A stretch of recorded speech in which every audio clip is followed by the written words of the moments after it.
Olá, queridos amigos, queridas amigas, sejam bem-vindos e bem-vindas ao programa semanal ABC do Espiritismo, que vai ao ar pela TV Mundo Maior e pela TV A Caminho da Luz, com a minha apresentação André Luiz Querini Vilar e também do meu pai Sérgio Vilar, que ainda não retornou às gravações. Agradeço muito a oportunidade de estarmos juntos. É um programa em que dividimos uma semana o Livro dos Espíritos, na outra semana o Evangelho segundo o Espiritismo. E hoje nós vamos ver o Evangelho. O Evangelho, os ensinos de Jesus, a sua interpretação, a conotação que Allan Kardec e os bons espíritos deram a esta monumental obra que tem tanto nos ensinado, que tem tanto nos mostrado o conhecimento, o entendimento de Jesus, saindo daquela fé cega, saindo daquela fé impositiva, saindo daquela fé ortodoxa, saindo daquela doutrinação, tem de ser assim e Deus não gosta de quem questiona, Jesus não gosta de quem questiona. Não. Allan Kardec fez questão de dizer que o Espiritismo é de fé raciocinada. E trazendo Jesus de um contexto de 2000 anos atrás. Jesus não está desatualizado, porém ele usou exemplos e terminologias compatíveis com o povo em que ele veio, compatível com a época que ele veio. Se Jesus viesse hoje, naturalmente Jesus usaria outros exemplos, Jesus daria outros nomes e não ficaria circunscrito ao que ficou. Porém, os seus ensinamentos já têm 2000 anos. Olha o quanto já crescemos intelectualmente nesses últimos 2000 anos. E hoje vamos ver o capítulo 17, Sede Perfeitos, e vamos começar pelo item 5, Parábola do Semeador. Naquele dia, saindo Jesus de casa, assentou-se à borda do mar, e vieram para ele muita gente, de tal sorte que, entrando em uma barca, se assentou, e toda a gente estava em pé na ribeira. Ele lhes falou muitas coisas por parábola, dizendo: Eis aí que saiu que semeia a semear. E quando semeava, uma parte das sementes caiu junto da estrada, e vieram as aves do céu e comeram-na. Outra, porém, caiu em pedregulho, onde não tinha muita terra, e logo nasceu, porque não tinha altura de terra. Mas saindo o sol, a queimou, e porque não tinha raiz, se secou. Outra igualmente caiu sobre os espinhos, e cresceram os espinhos, e estes a afogaram. Outra, enfim, caiu em boa terra, e dava fruto, havendo grãos que rendiam a 100 por um, outros a 60, outros a 30. O que tem ouvidos de ouvir, ouça. Está em Mateus capítulo 13, versículos de 1 a 9. Ouvi, pois, vós outros, a parábola do semeador.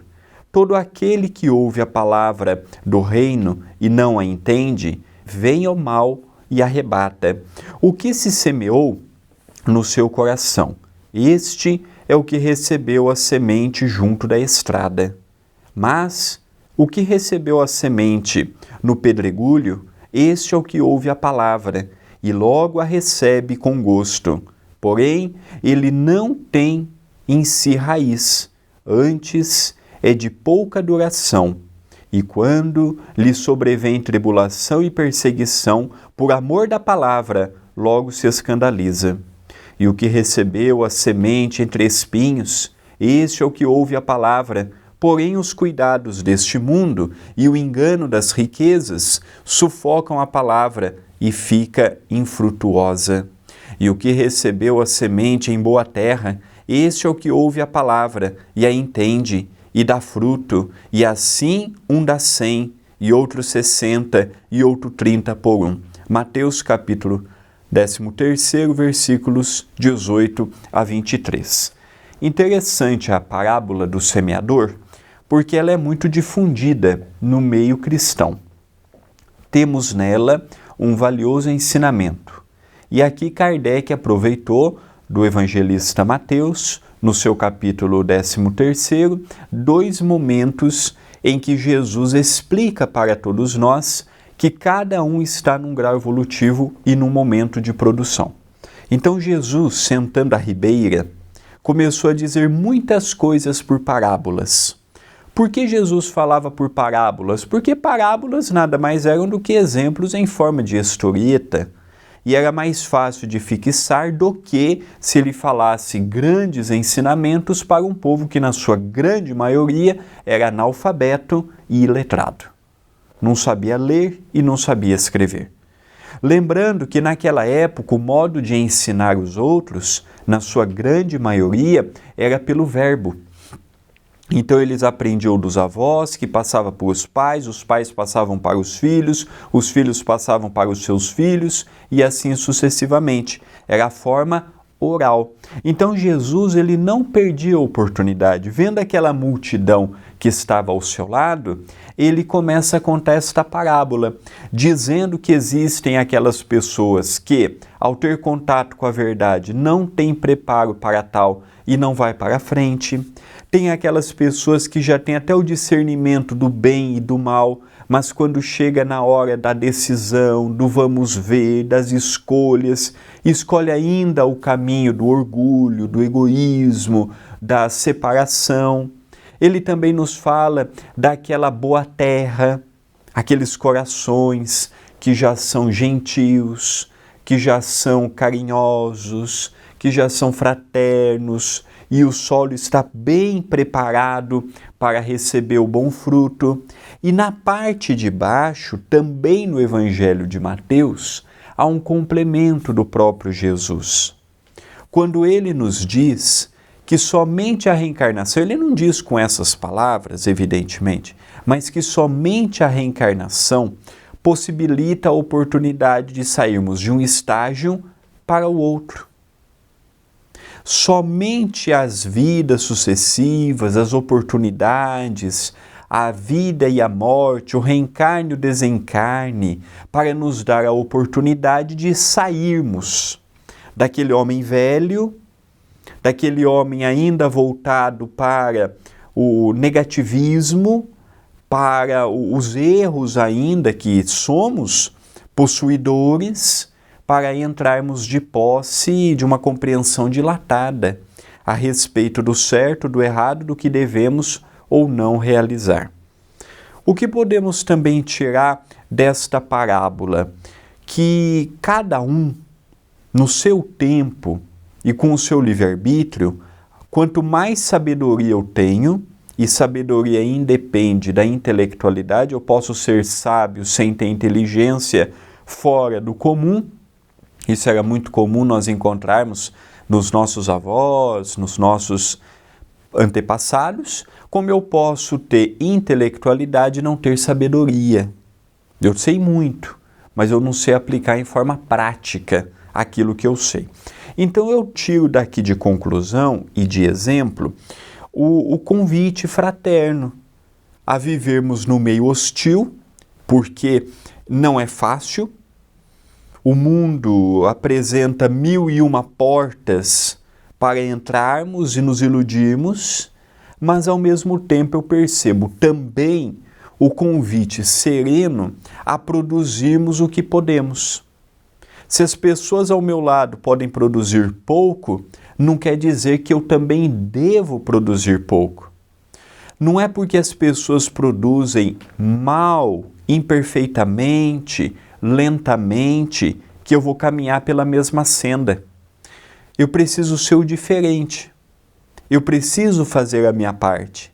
Aí entra uma frase do Chico, curta, mas com grande teor espiritual. Eu respeito cada um como deve ser, ou como queira ser, mas eu cobro de mim o que eu devo ser. O que o Chico está dizendo? Que se nós queremos perder a nossa existência mais uma vez, nos vários caminhos que nós já conhecemos, que não nos levou a lugar nenhum, é um direito que nós temos. Mas ele, Chico Xavier, cobrava dele o que ele podia dar. Não é porque seu irmão não compreendia, não é porque o seu sobrinho não o compreendia, não é porque as pessoas ao seu lado não o compreendiam que ele colocava em dúvida, por exemplo, a mediunidade. A existência de Emmanuel na sua vida. Então ele respeitava o pensamento de todos, mas ele fazia parte dele. Então Jesus, em determinado momento, por 2 vezes, no final de cada uma dessas máximas que eu li, disse assim: alguns produzirão 100 por 1, outros 60 por 1 e outros 30 por 1. E na primeira mensagem que eu li, ele encerra dizendo assim: que ouçam os que têm ouvidos para ouvir. Mas todos nós temos ouvidos, exceto aquele que vem com a surdez ou com os problemas auditivos, todos nós ouvimos. Mas será que eu ouço e entendo a mensagem? Ou simplesmente eu ouço? Acho muito bonito, acho muito louvável, acho muito interessante, mas para o outro. Para o outro. Então, que ouçam os que têm ouvidos para ouvir, é uma frase que tem um impacto. É a mesma coisa, eu tenho a visão, apesar dos vários probleminhas nos olhos, eu enxergo. Mas será que espiritualmente eu sou um cego ou eu enxergo espiritualmente? E aqui eu não estou falando de mediunidade, ver espíritos, ver vultos, não. Eu estou falando, será que eu vejo os ensinos que me chegam? Ou será que os meus olhos ainda são vedados, os meus ouvidos são tapados, os meus sentidos são obtusos para o lado espiritual? São conjecturas que o Evangelho nos lançou no dia de hoje.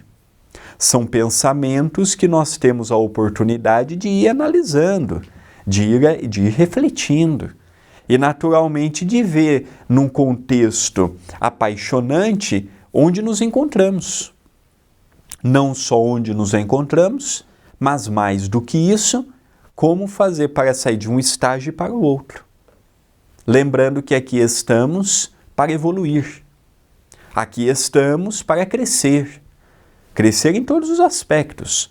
Seres humanos, no quesito familiar, profissional, individual, social, coletivo. Então, quando eu ouço, interpreto e trago para a minha vida e pergunto o que a mensagem me serviu, o que a mensagem quer me mostrar, o que a mensagem tem de sublimado nela, naturalmente a realidade muda e com a realidade mudando, muda também o foco do nosso rumo existencial. Porque saímos do desconhecimento e passamos para o conhecimento. E é o conhecimento que faculta uma melhor utilização do livre-arbítrio. Nós vamos para um rápido intervalo para os amigos da TV Mundo Maior e vamos continuando com os amigos da TV A Caminho da Luz. Voltamos com os amigos da TV A Caminho da Luz e retornamos do intervalo com os amigos da TV Mundo Maior. Estamos vendo o Evangelho segundo o Espiritismo, a parábola do semeador. Agora eu vou ler o item 6º, composto apenas de 2 parágrafos, em que Allan Kardec comenta um pouco à luz do Espiritismo. A parábola da semente representa perfeitamente as diversas maneiras pelas quais podemos aproveitar os ensinamentos do Evangelho. Quantas pessoas há, na verdade, para as quais eles não passam de letra morta, que à semelhança das sementes caídas nas pedras, não produzem nenhum fruto. Esta parte me fez lembrar uma história de Chico Xavier ocorrida em Uberaba. Então, certa feita, chegou um companheiro para o Chico, todo alegre, sorridente, feliz. E o Chico, percebendo a alegria daquele companheiro, perguntou: meu irmão, o que te faz estar com esta felicidade toda? Ah, Chico, recebi uma notícia maravilhosa. O seminário tal está fechando. Que é a escola onde se preparam padres. O Chico olhou para ele com ar de muita seriedade, de muito respeito pelo companheiro, mas de muita seriedade disse assim: meu filho, isso não é uma notícia boa. Porque enquanto fecha um seminário, abre-se vários bares. Antes um seminário do que bares abertos. Olha que lição. O companheiro feliz por ver determinada religião não tendo uma escola para formar novos representantes. Então existem aqueles que reencarnam, que precisam passar pelo estágio do catolicismo, do protestantismo, do espiritismo e assim sucessivamente. Ah, se for da religião A é melhor do que da religião B? Não. Não tem mais e não tem menos. Todos são importantes. Cada um está no seu momento. Antes aquele que está numa religião, que tem que pagar não sei quanto, que é explorado e que tem que pedir permissão para o chefe religioso, do que ele está nas drogas, do que está na prostituição, do que está largado nos vícios, do que está perdido no mundo. Antes isto. Antes chegar um pastor na cadeia e converter pessoas, mesmo que não transforme de um dia para o outro, a pelo menos ler a Bíblia, pessoas que mataram, abusaram, não é porque se tornaram religiosos que perante Deus pagou seus crimes. Não é assim que funciona. Então temos que levar em conta que às vezes um benefício é uma semente que estamos lançando para o futuro. Quando nós vemos uma floresta, quando nós vemos um jardim, quando nós vemos uma mata bonita, cuidada, ela não nasceu daquele jeito, não. Ela passou por uma evolução. Ela cresceu. Ela teve que romper o solo. Ela teve que vencer as formigas, os animaizinhos que não enxergamos, os conflitos do solo, para que ela pudesse produzir, se for uma árvore frutífera, ou abrir sua folhagem, ou seu botão. Ela teve que vencer. Ela teve que romper o casulo das dificuldades, da incubadora que era a semente. Imagina a dificuldade de você, uma semente, ter que ir aos poucos saindo do solo. Você frágil, rompendo com a terra. Então, é o processo da evolução. Então, às vezes a gente fala assim, para fulano é perdido. Eu estou falando não sei para quê, a pessoa não está nem aí. Tá, pode ser que hoje não esteja, mas e daqui a 1000 anos? Nós não somos seres finitos? Tivemos começo e não teremos fim? Às vezes eu estou semeando uma sementinha que vai frutificar daqui a 1000 anos, 2000 anos. O nosso grande problema é o mal do imediatismo. Fiz, já quero colher. Dei o primeiro passo, já quero receber em troca. Só que espiritualmente não é assim que funciona. E o último parágrafo diz Kardec: outra aplicação, não menos justa, é a que se pode fazer às diferentes categorias de espíritas. Não nos oferece o símbolo dos que se apegam apenas aos fenômenos materiais, não tirando dos mesmos nenhuma consequência, pois que neles só veem um objeto de curiosidade, dos que só procuram o brilho das comunicações espíritas, interessando-se apenas enquanto satisfazem-lhes a imaginação, mas que após ouvi-las continuam frios e indiferentes como antes, que acham muito bons os conselhos e os admiram, mas para aplicá-los aos outros e não a si mesmos. E aqueles, finalmente, para os quais essas instruções são como as sementes que caíram na boa terra e produzem frutos. Aqui o exemplo que ele dá, comparando ao próprio espírita, é fantástico. Não tem aquele espírita que vai no centro espírita pelo fenômeno? Não tem aquele frequentador de uma casa espírita que vai apenas na dor? Porque, para mim, quem vai num templo de oração apenas quando precisa não é daquele templo de oração, não.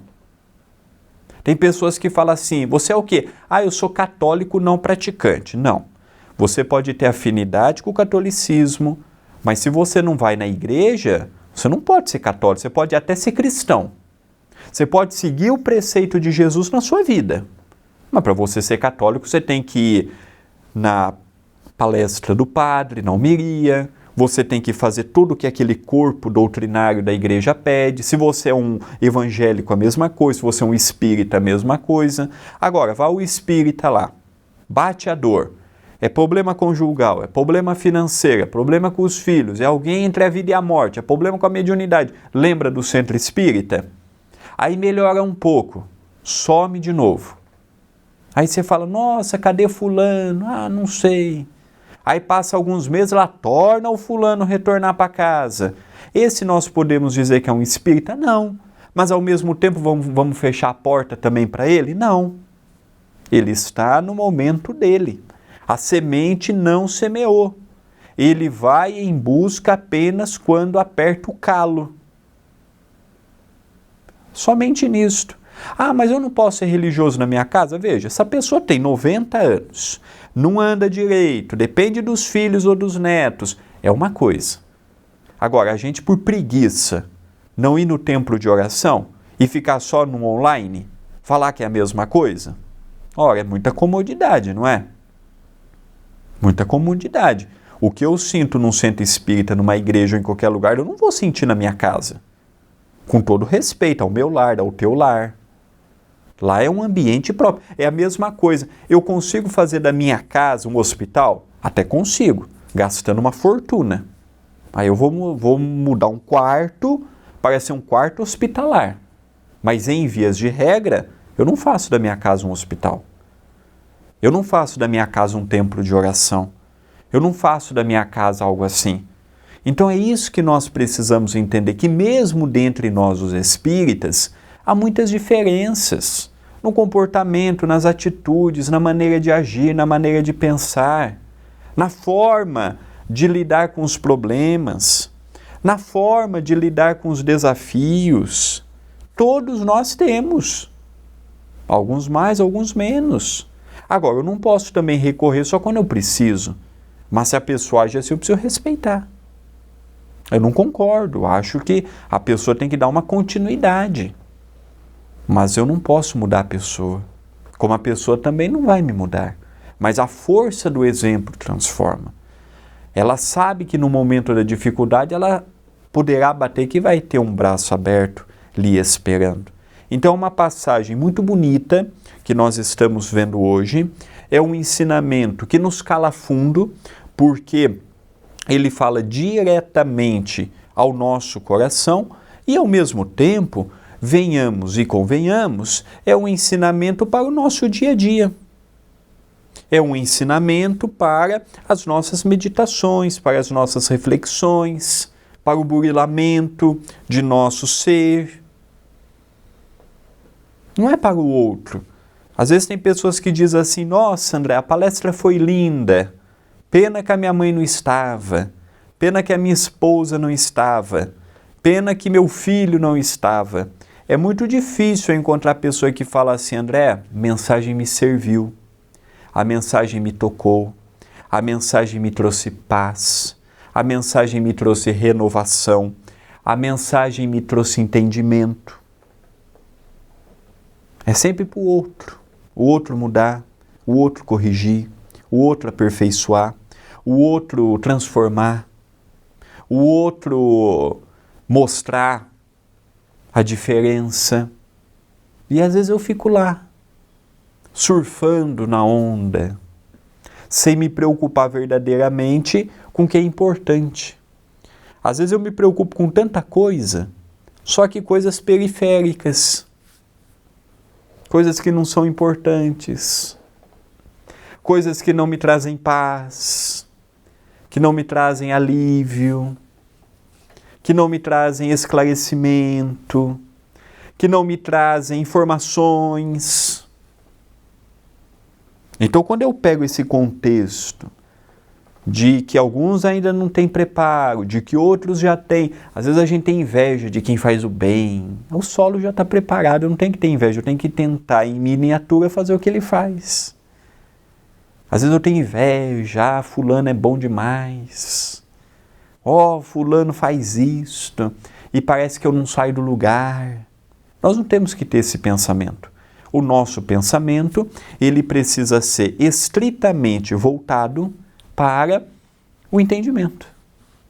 Já foram as existências em que pegávamos a nossa oportunidade e reduzíamos às meras convenções sociais.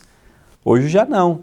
Hoje nós temos a oportunidade de valorizar o tempo, valorizar a encarnação, valorizar a experiência, valorizar a dádiva que estamos tendo, não perdermos tempo com o que não contribui com nada. Às vezes eu quero fazer muito, mas não tenho planejamento, não tenho organização. Eu quero fazer e eu vou correr e eu vou pegar o tempo perdido. Às vezes eu não tenho preparo espiritual para fazer muito. É fazer o pouco bem feito. É fazer o que está ao nosso alcance. Estamos aí com 2023 aos nossos olhos. Vai ser um ano conforme o que eu der de contorno a ele. Vai ser um ano bom? Está em tuas mãos, está em minhas mãos. Vai ser um ano difícil? Olha, politicamente sim. Economicamente, sim. Mundialmente, sim. É um ano difícil. Por muitas coisas.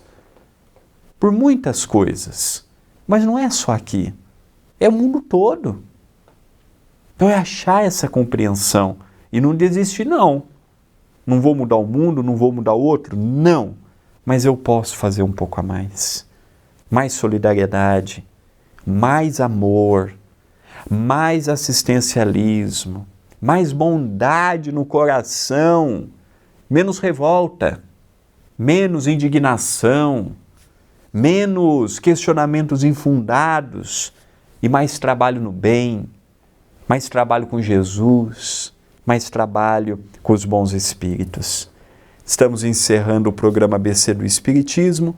Agradeço a TV Mundo Maior e a TV A Caminho da Luz. Votos de muita paz e até o nosso próximo encontro.